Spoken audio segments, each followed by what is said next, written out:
अस्सलाम वालेकुम गाइस, मेरा नाम है शाहज़ेब खान। आप देख रहे हैं मेरा चैनल देसी बॉय इन यूके। यूके आना चाह रहे हैं विज़िट पे। आज इस टॉपिक पे बात करेंगे कि आप वीज़ा कैसे ले सकते हैं, विज़िट वीज़ा, और कौन से ऐसे मंथ होते हैं या टाइम होता है जिस पे आपका वीज़ा रिजेक्ट नहीं होगा, और जिनका वीज़ा रिजेक्ट हुआ है उनकी रीज़न्स क्या होती हैं। तो आज इस टॉपिक पे बात करेंगे। वीडियो को अंत तक देखिएगा। प्लीज़ लाइक कर दें, सब्सक्राइब कर दें, शेयर करें और कमेंट करके बताएं कि आपको वीडियो कैसी लगी।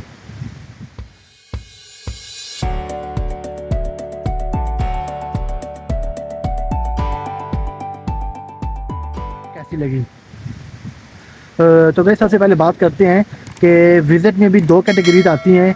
एक वो है जिनको स्पॉन्सर किया जाता है, और एक वो है जो खुद स्पॉन्सर करते हैं अपने आप को। तो पहली बात करेंगे उन लोगों की जो जिनका यहाँ पे यूके में ऑलरेडी कोई रिलेटिव रह रहा है, कोई दोस्त रह रहा है, कोई कज़न रह रहा है, कोई फ्रेंड रह रहा है, और वो बंदा स्पॉन्सर करता है कि अपने किसी कज़न को जो पाकिस्तान में है, इंडिया में है, बांग्लादेश में है, नेपाल में, कहीं से भी है। तो जो बंदा स्पॉन्सर करेगा तो जो कह लें कि जो इम्पोर्टेंट डॉक्यूमेंट्स होते हैं उसी को शो करने पड़ते हैं कि उसकी सैलरी कितनी है, अगर वो जॉब कर रहा है उसकी जो पे स्लिप्स होंगी वो लगानी पड़ती हैं उसको, और इसके साथ साथ वो कितना टैक्स पे कर रहा है यहाँ पे, जिस जगह पे वो रखेगा अपने घर पे उस घर की कैपेसिटी कितनी है, कितने लोग उसमें रह रहे हैं ऑलरेडी, और उस घर में कितने लोग आ सकते हैं। तो इस तरह की बहुत सी चीज़ें होती हैं जो उसको लगानी पड़ती हैं, और वो बताता है कि वही इस जो बंदा आएगा यूके में विज़िट करने के लिए वही सपोर्ट करेगा उसको, उसके जितनी भी एक्सपेंस होगा वही बेयर करेगा। एक तो ये कैटेगरी आ गई। दूसरी कैटेगरी वो आ गई जिनका यहाँ पर कोई भी नहीं है और स्पॉन्सर करने के लिए यहाँ पर कोई भी नहीं है, तो वो खुद को भी स्पॉन्सर कर सकते हैं। खुद को स्पॉन्सर करने के लिए आपको बस एक तगड़ी डॉक्यूमेंटेशन चाहिए। मैं फिर से कह रहा हूँ, खुद को स्पॉन्सर करने के लिए आपको एक तगड़ी सी डॉक्यूमेंटेशन चाहिए। अक्सर लोगों का जो वीज़ा रिजेक्ट होता है वो उसी बेस पे होता है क्योंकि उनकी जो डॉक्यूमेंटेशन होती है वो पूरी नहीं होती। कहीं ना कहीं पर जाके जो इमिग्रेशन ऑफिसर होता है उसको डाउट हो जाता है कि यार ये बंदा यहाँ पे आके स्लिप हो जाएगा, वो वीज़ा इशू नहीं करते। एक तो ये भी एक मिथ चली हुई है कि यहाँ पे जिन लोगों की एज 60 या 60 प्लस होती है या 50 प्लस होती है तो उनको वीज़ा इशू हो जाता है, और जो इससे अंडर एज में आ रहे होते हैं, 50 से कम हो गए या 60 से कम हो गए, तो उनको वीज़ा इशू नहीं होता। तो ये बिल्कुल झूठ है, इसमें ऐसी कोई बात नहीं है। चाहे किसी भी कंट्री से बिलोंग करते हो, आपकी कोई भी एज हो, अगर आपकी डॉक्यूमेंटेशन पूरी है, जो रिक्वायरमेंट है डॉक्यूमेंटेशन की आपने फुलफिल की है, तो जो ऑफिसर है, जो इमिग्रेशन ऑफिसर है, उसकी कोई तुक नहीं बनती को आपका वीज़ा रिजेक्ट करेगा। तो ये सारी मिथ बनी है। वैसे ही है, लोग वैसे भी बात करते हैं कि एज फैक्टर मैटर करता है या कंट्री फैक्टर मैटर करता है, तो कुछ भी नहीं होता। तो अभी जो टाइम जा रहा है, अभी आज 9 अक्टूबर है, अक्टूबर का मंथ जा रहा है, आगे जाके न्यू ईयर भी आ रहा है, और के इसके साथ साथ क्रिसमस भी आ रही है। तो क्रिसमस टाइम हो गया, न्यू ईयर टाइम हो गया, ये बेस्ट टाइम है उन लोगों के लिए जो लोग यूके आना चाह रहे हैं। आप उनको बोल सकते हैं कि इस कंट्री में आना चाह रहे हैं, विज़िट करना चाह रहे हैं यूके में, क्योंकि आगे क्रिसमस भी आ रही है या फिर आगे न्यू ईयर भी आ रहा है, आप सेलिब्रेट करना चाहते हैं। तो ये बहुत वैलिड रीज़न है अगर आप ये लगाते हैं तो, क्योंकि वीज़ा का बेस ही करता है, रीज़न के ऊपर बेस करता है। आपने बताना पड़ता है आप क्यों जा रहे हैं, आपको रीज़न लेने पड़ते हैं आप क्यों जा रहे हैं, आप घूमने के लिए जा रहे हैं, किस मकसद के लिए जा रहे हैं, किसी से मिलने जा रहे हैं, तो ये आपको बताना पड़ता है। तो अगर आप दूसरी कैटेगरी में लाए करते हैं और आप सेल्फ स्पॉन्सर करते हैं तो आपको बताना पड़ेगा आप जब यूके आएंगे तो आप किस होटल में स्टे करेंगे।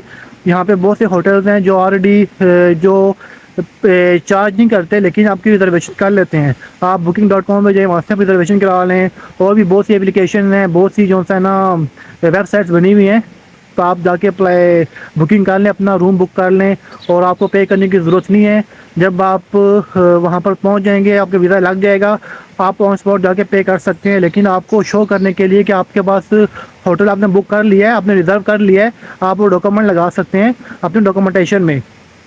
तो टीबी टेस्ट होता ही करना पड़ता है अगर आप इंडिया से या बांग्लादेश से पाकिस्तान से आ रहे हैं तो, और इस तरीके से डॉक्यूमेंटेशन और भी होती है। अगर आप चाहते हैं कि मैं एक डिटेल वीडियो बनाऊं इसी टॉपिक के ऊपर कि आपका वीज़ा रिजेक्ट भी ना हो और कौन कौन सी डॉक्यूमेंटेशन है, क्योंकि अगर आप एजेंट के पास जाते हैं तो वो जो है ना 10,000 15,000 पाउंड चार्ज कर लेते हैं। हर एजेंट की अपनी फ़ीस है। और आपने एक चीज़ नोटिस की होगी, कुछ एजेंट्स होते हैं वो बोलते हैं कि हम गारंटी दे रहे हैं, कुछ एजेंट्स होते हैं जो कहते हैं कि हम गारंटी दे रहे हैं, 110% श्योर है कि आपका वीज़ा लग जाएगा। वैसे क्यों बात करते हैं? आपने कभी सोचा है? इसकी सिर्फ एक ही रीज़न है। वो रीज़न क्या है? उनके पास तजर्बा है, उनके पास एक्सपीरियंस है। जो इमिग्रेशन ऑफिसर है वो उनका कोई दोस्त नहीं है, कोई रिश्तेदार नहीं है जो उनके कहने के ऊपर वीज़ा दे देगा आपको। वो इसलिए इतना गारंटी के साथ बोलते हैं क्योंकि उनके पास तजर्बा है, उनको पता है कौन कौन सी डॉक्यूमेंटेशन है जो लगानी है। आप चाहे विजिट अप्लाई कर रहे हैं, कोई स्किल्ड वर्कर के लिए आप वीज़ा अप्लाई कर रहे हैं, किसी भी चीज़ का वीज़ा अप्लाई कर रहे हैं, तो उसको पता होता है कि आपने कौन कौन से डॉक्यूमेंटेशन अटैच करनी है। उन्हीं डॉक्यूमेंट की बेस के ऊपर ही वो इतने गारंटी के साथ इतना वो दावाकार होता है कि यार मैं आपका जो वीज़ा रिजेक्ट नहीं होगा और आपका वीज़ा लग जाएगा। लेकिन वो आपसे कितना हाई चार्ज करते हैं। जो अभी तक रेट जा रहा है वो तकरीबन 30,000 पाउंड भी लोग ले रहे हैं कि जो लोग यहाँ पे आते हैं वीज़ा परचेज़ करके 5 साल का। तो उसकी पीछे रीज़न यही होती है। अगर आप चाहते हैं कि मैं कंप्लीट वीडियो बनाऊँ इस टॉपिक के ऊपर कि अगर आप विज़िट पे आना चाह रहे हैं तो आपको कौन कौन सी डॉक्यूमेंटेशन चाहिए ताकि आपको लॉयर के पास जाने की या एजेंट के पास जाने की आपको ज़रूरत ना पड़े, आपको मैं दिखाऊंगा कि कौन सी डॉक्यूमेंटेशन है अपने लैपटॉप की स्क्रीन पे और आपने कैसे अप्लाई करना है, तो ताकि आपको जो हैवी अमाउंट आप पे करते हैं एजेंट को वो आप पे करने से बच जाएँ। क्योंकि विज़िट में भी आगे की कैटेगरीज आती हैं। कुछ है 6 मंथ का वीज़ा होता है जिसकी नॉर्मल फ़ी है 115 पाउंड। आप देख लें जो विजिट वीज़ा जो स्टैंडर्ड वीज़ा है ना 6 मंथ का, उसकी जो फ़ी है जस्ट 115 पाउंड है, ठीक है। और आपसे कितना चार्ज कर होते हैं जो एजेंट होते हैं। तो इसमें 2 साल का भी वीज़ा है, इसमें 5 साल का भी वीज़ा है और 10 साल का भी वीज़ा है और मल्टीपल एंट्रीज होती हैं इन वीज़ों में ना। चाहे 6 मंथ का ले रहे हैं आप, चाहे 2 साल का ले रहे हैं, 5 का ले रहे हैं, 10 साल का ले रहे हैं, मल्टीपल एंट्रीज उसमें होती हैं।